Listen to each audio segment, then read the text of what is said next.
Hello friends, welcome to your study channel study without pen, जिसमें हम लोग percentage chapter question solve कर रहे थे। 36 तक हम लोगों ने सॉल्व कर लिए थे। आज हम लोग 37 से स्टार्ट करेंगे और आपको जो कॉन्सेप्ट समझा रहे हैं वो आप उसकी प्रैक्टिस कर रहे होंगे। और आपको कोई दिक्कत हो कमेंट कर सकते हैं।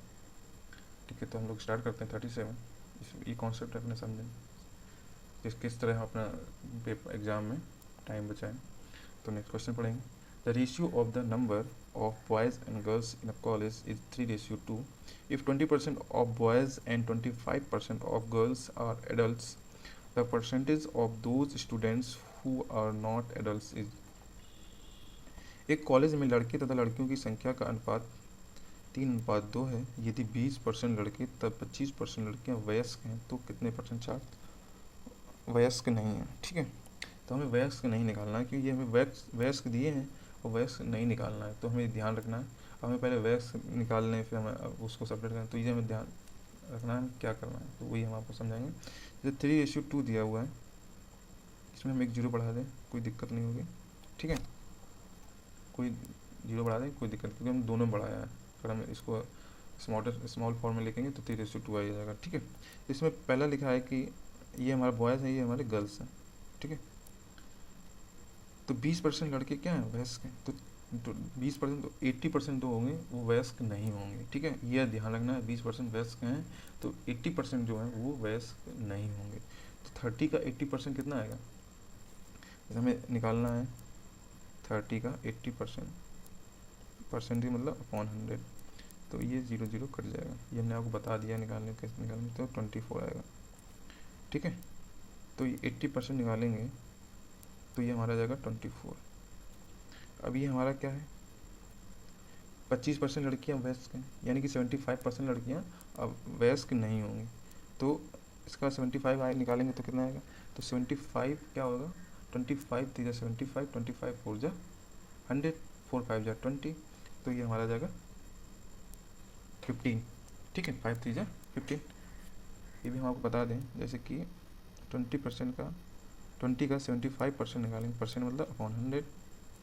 या तो आप ऐसा कर सकते हैं 25 3 जा 75, 25 4 जा 100, 4 5 जा 20। तो ये हमारा कितना हो जाएगा 15। ठीक है, लेकिन अब ये नहीं करना, हमें डायरेक्ट कैसे निकालना है, 30 का 80% यानी कि 0 0 से कट जाएगा, 80 3 जा 24।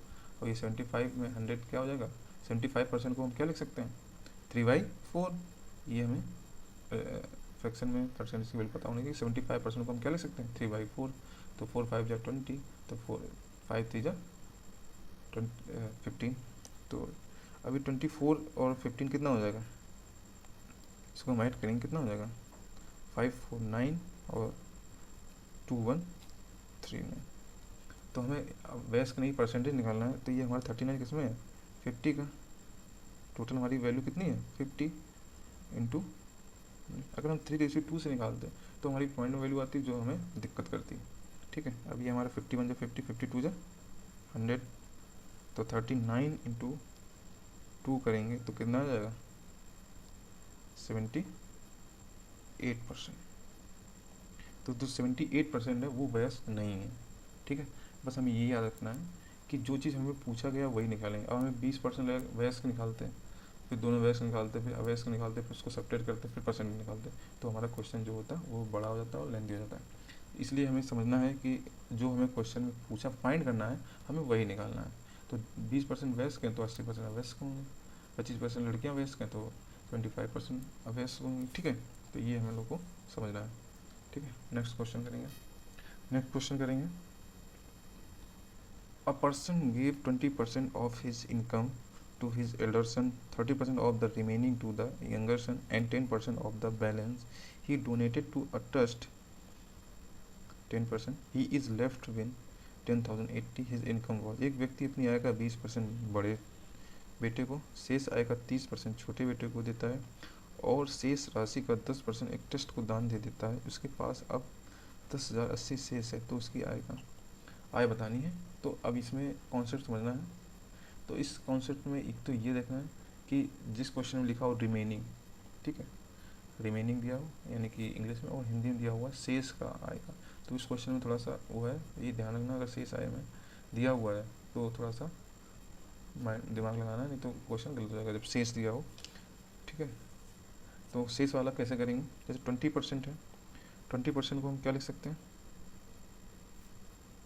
1/5, और 30% को लिख सकते हैं 3/10, और 10% को हम लिख सकते हैं 1/10, यानी कि 5 का 1 खर्च करता है बचा है 4, 10 में 3 करता है तो बचता है 7, और 10 में 1 खर्च करता है तो बचता है 9। ठीक है, रिमेनिंग में और शेष वाले क्वेश्चन करना कि हमारे पास उसके पास 5 है और 1 खर्च करता है बचता कितना है 4, 10 है 3 खर्च करता है बचता है 7, और 10 है 1 खर्च कर देता है बचता है 9।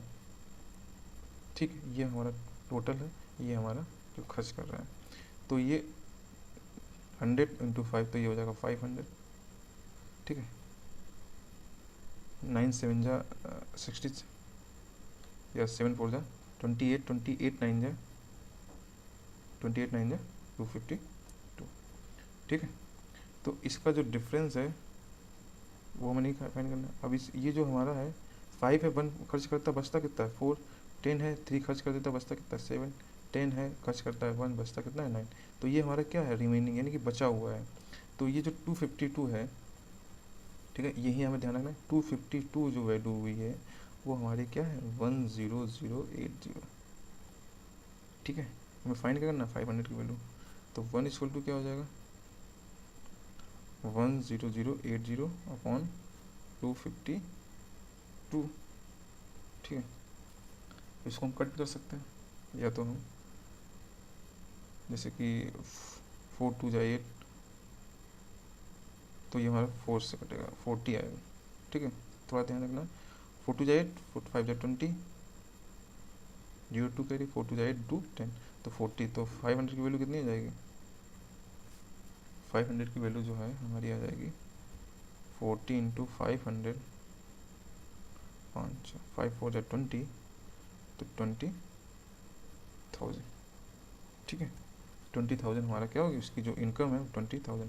किसमें करना है, रिमेनिंग दिया हो शेष दिया हो तो हमें ये देना है कि 20% 1/5, यानी कि 5 है 1 खर्च करता है 4 बचता है, 10 है 3 खर्च करता है 7, 10 है 1 खर्च करता है 9। ठीक है, तो हमारा रिमेनिंग क्या है 252। ठीक है, तो शेष, ये शेष वैल्यू है, ये इसकी आय है, और शेष कितनी बची ये है। वो खर्च कितना करता है, अगर अगर वो कर देता है कि खर्च उसको कितना करता है इतना करता है, तो इन दोनों में जो सब्ट्रैक्ट करते वो हमारा आता है खर्च करने वाला। अगर इन्होंने खर्च करने की वैल्यू दी होती, जैसे कि शेष दी हो, बची हुई वैल्यू दी है, इसकी जगह अगर दिया होता कि खर्च कर रहा है, तो इसका जो सब्ट्रैक्ट होता है वो हमारा होता है खर्च करना। ठीक है, नेक्स्ट क्वेश्चन करेंगे हम लोग। Ram spent 40% of his salary on food, 20% on house rent, 10% on entertainment, and 10% on conveyance. If his saving at the end of a month are 1500, then his salary per month is। अब यहाँ पे salary per year भी पूछ सकता है, तो यहाँ पे ध्यान रखना, पर ईयर पूछे होता तो 12 का हमें मल्टीप्लाई कर देना होता है। ठीक है, तो यहाँ पे थोड़ा ध्यान रखना है कि पर मंथ दिया हुआ है, पर ईयर भी दे सकते हैं, तो पर ईयर में हमें इंटू 12 का मल्टीप्लाई करना पड़ेगा। ठीक है, ऑप्शन पर मंथ का भी दिया होगा, पर ईयर का भी। ठीक है, तो ये ध्यान रखना है, पर ईयर का दिया पूछा गया है या पर मंथ। ठीक है, सब पूरा क्वेश्चन सॉल्व करेंगे, आंसर गलत हो जाएगा, तो इसलिए छोटी छोटी मिस्टेक हो जाती हैं, तो इसे समझना है आपको। राम अपने वेतन का 40% भोजन पर, 20% घर के किराए पर, 10% यातायात पर खर्च करता है। यदि महीने के अंत में उसकी बचत 1500 है तो उसका मासिक वेतन कितना होगा। अब यहाँ पे 10% मनोरंजन में भी खर्च करता है, 20% घर के किराए पर, 10% मनोरंजन पर खर्च करता है, 10% यातायात पर खर्च करता है। ये थोड़ा छूट गया था, याद रखना, 10% मनोरंजन में भी खर्च करता है। अब इसमें ये देखिए, इसमें रिमेनिंग नहीं दिया हुआ है और शेष नहीं दिया हुआ है, तो ये बिल्कुल सिंपल हो जाता है। हमने क्या कहा, जहाँ शेष दिया हुआ तो हमने कैसे बताया था मेथड, वो वैसे करना है। अब यहाँ पे शेष दिया नहीं है तो हमें कैसे सॉल्व करना है, जैसे 40% उसने कहा किस पे खर्च किया है, भोजन पे, प्लस 20% उसने घर के किराए पर, और प्लस 10% इंटरटेनमेंट यानी मनोरंजन पर खर्च किया है। ठीक है, तो 40 to 60 और प्लस 10 70। ठीक है, और 10% उसने किस पे खर्च किया, यातायात पर, तो 80% वो खर्च कर देता है। तो ये हमें क्या करना है, 100 में माइनस करना है, जब शेष ना दिया और रिमेनिंग ना दिया हो, ये ध्यान रखना है।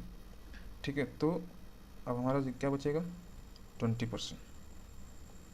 क्योंकि 40%, 60, 70 और 80, तो जो 20% है वो हमारा क्या है, बचत है, वो कितना है, 1500 है। ठीक है, तो 1 इक्वल टू कितना हो जाता है, 700।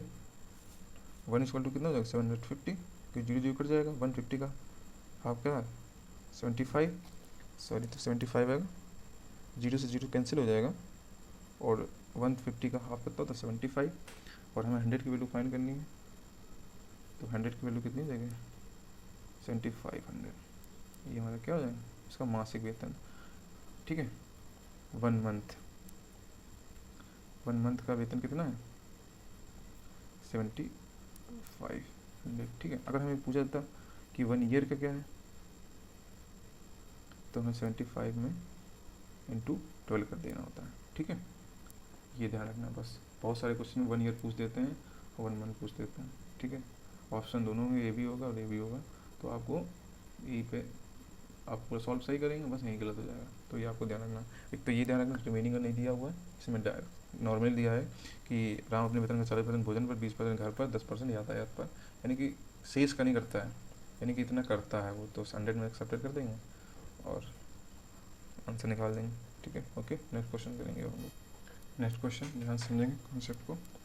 A man had a certain amount with him. He spent 20% of that to buy an article and 5% of the remaining on transport. अब यहाँ पे ध्यान रखना, remaining वाला काम वो दिया हुआ है, remaining on transport. Then he gifted 120. If he is left with 1400, the amount he spent on transport पर कितना खर्च करता है। ठीक है, अब नेक्स्ट, एक व्यक्ति के पास कुछ धन है, वह इस धन का 20% एक वस्तु खरीदने पर खर्च करता है, शेष धन का 5% यातायात पर खर्च करता है, तथा उसने 120 रुपये उपहार में दे दिए। यदि उसके पास 1400 शेष बचे हों तो उसने यातायात पर कितने रुपये खर्च किया। अब ये रिमेनिंग शेष वाला आ गया, तो हमें कैसे करना है, तो हमारा 20% दिया हुआ है, तो 20% का मतलब क्या होता है, 1/5। ठीक है, और 5% का मतलब 1/20। 5 है, 1 खर्च करता है, बचता कितना है 4, 20 है, खर्च कर देता है, बचता कितना है 19, तो 25 जा 100, 19 4 जा 76। ठीक है, अब वो 120 उपहार भी दे देता है। ठीक है, अगर 120 उपहार ना देगा, तो अब ये 120 उपहार नहीं देगा, तो ये 1400 में ये जुड़ जाएगा। अगर हम उपहार नहीं दे रहे हैं तो 120 इसमें जुड़ जाएगा, तो वो जो वैल्यू होगी वो कितनी होगी, 76। यानी कि जो 76 की जो वैल्यू है वो 1400 और प्लस 120 भी होगी, क्योंकि हम उपहार 120 का नहीं दे रहे हैं। ठीक है, 120 का हम उपहार नहीं दे रहे हैं, तो वो 76 की वैल्यू हो जाएगी। ठीक है, तो 76 की वैल्यू क्या हो जाएगी हमारी, 1400 और 120। ठीक, क्या ध्यान रखना, हमें 120 का उपहार नहीं दिया हुआ है, तो हमें 120 इसमें ऐड कर देंगे। ठीक है, तो 76 इक्वल टू जो हो जाएगा 0 2 5 1। ठीक है, 1 इक्वल टू कितना हो जाएगा, 76 2 जा 152 20। ठीक है, तो 100 की वैल्यू कितना हो जाएगी, 2000। ठीक है, 100 वैल्यू क्या हो जाएगी, 2000, यानी कि उसका जो वो है इनकम है 1 मंथ का, वो है 2000। अब इसमें हमें क्या फाइंड करना है, यातायात। अब हमें यहीं पे ध्यान रखने की बात क्या है कि हमारा जो 2000 हमें क्या करना है, यातायात। अभी हमें ये नहीं देखना है कि हमें यातायात में कितना परसेंट फाइंड, मतलब 5% होता है, तो हमें 2000 का 5% निकालेंगे तो हमारा आ जाएगा 100, तो वो हमारा जो कोई आंसर होगा वो रॉन्ग होगा। ठीक है, यहाँ पे हमें ध्यान क्या रखना है, वो 5% क्या है, शेष का 5% है। ठीक है, हमें क्या ध्यान रखना है, शेष का 5% है। तो यानी कि जैसे हमने कहा था कि 100 का 20% वो कितने में खर्च कर देता है, वस्तु खरीदने में खर्च कर देता है, बचता उसका क्या है 80। तो 80 का जो 5% है, 80 हमारा शेष बचा है, 80 का 5% कितना आएगा, 4। कितना आएगा, 80 का कितना आएगा, 4 आएगा। तो वही हमें क्या है, 200 का क्या निकालना है, 4%। तो हमें 4% निकालेंगे तो 0 0 कट जाएगा, तो हमारा आंसर जो आएगा वो ट्रांसपोर्ट पर कितना खर्च हो रहा है, 80 रुपये ट्रांसपोर्ट हमारा कितना खर्च हो रहा है,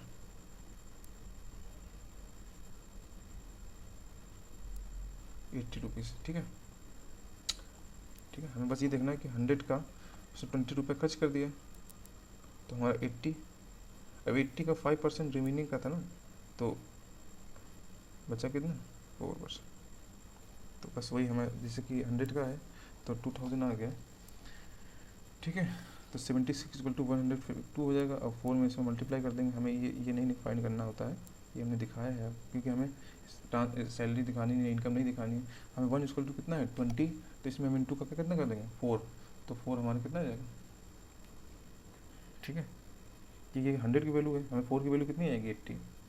ठीक है, इसलिए हमने अपॉन 100 किया क्योंकि ये 100 की वैल्यू दी है, 100 हटाना है, 4 का निकालना है, तो हमें अपॉन 100 करना है। बस हमें यहीं पे सिंपल करना था कि 1 की वैल्यू कितनी है 20, तो 4 की वैल्यू कितनी हो जाएगी 80। ये तो हमने आपको समझाने के कितना किया, हमें बस यही निकालना था। 76 की वैल्यू है इतनी, 1 की इक्वल टू है 20 और 4 की वैल्यू कितनी हो जाएगी 80, ट्रांसपोर्ट में।